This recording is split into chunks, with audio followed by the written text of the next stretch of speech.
হাওড়া ডিভিশনে আমাদের রাতের ডিউটি এমনিতেই বেশ অদ্ভুত। আর শীতের রাতে যখন চারপাশ ঘন কুয়াশায় ঢেকে যায়, তখন ইঞ্জিন থেকে সামনের সিগন্যাল ছাড়া আর কিছুই চোখে পড়ে না।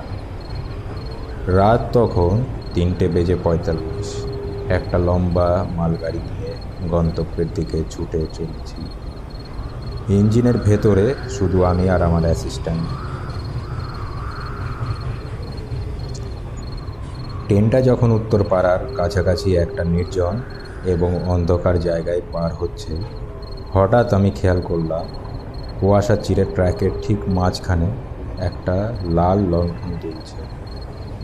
কেউ একজন সিগন্যাল দিচ্ছে ট্রেন থামানোর জন্য।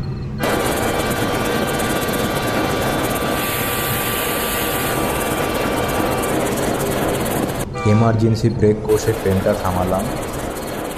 এত রাতে লাইনের মাঝে কি? অ্যাসিস্ট্যান্ট একটা টর্চ নিয়ে নিচে নামল, কিন্তু অদ্ভুত ব্যাপার, লাইনের উপর কেউ নেই। শুধু একটা পুরনো আমলের মরচে ধরা রেলওয়ে লণ্ঠন পড়ে আছে, আর তার লাল আলোটা দপদপ করছে। অ্যাসিস্ট্যান্ট নিচ থেকে চিৎকার করে বলল, দাদা, এখানে কেউ তো নেই? আমি কেবিন থেকে গলা বাড়িয়ে দিয়ে কিছু একটা বলতে যাব, ঠিক তখনই অনুভব করলাম ইঞ্জিনের ভেতরের তাপমাত্রা এক ধাক্কায় অনেকটা নেমে গেছে। একটা বরফের মতো নিঃশ্বাস আমার ঘাড়ের ঠিক পেছনে এসে লাগলো। অন্ধকার কেবিনের ভেতর থেকে কেউ একজন ঠিক আমার কানের কাছে ফিস ফিস করে বলে উঠল,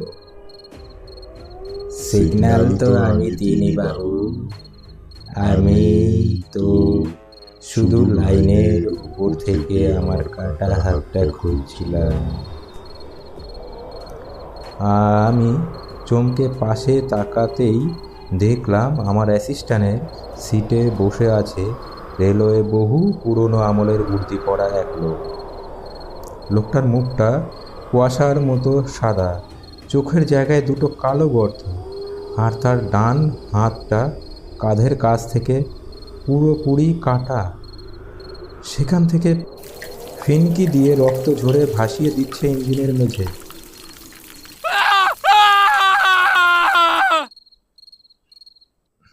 পরদিন সকালে ওই লাইনের সিগন্যাল পোস্টের কাছ থেকে অজ্ঞান অবস্থায় আমাকে উদ্ধার করা হয়, সাথে আমার অ্যাসিস্ট্যান্টকেও। আজও হাওড়া লাইনে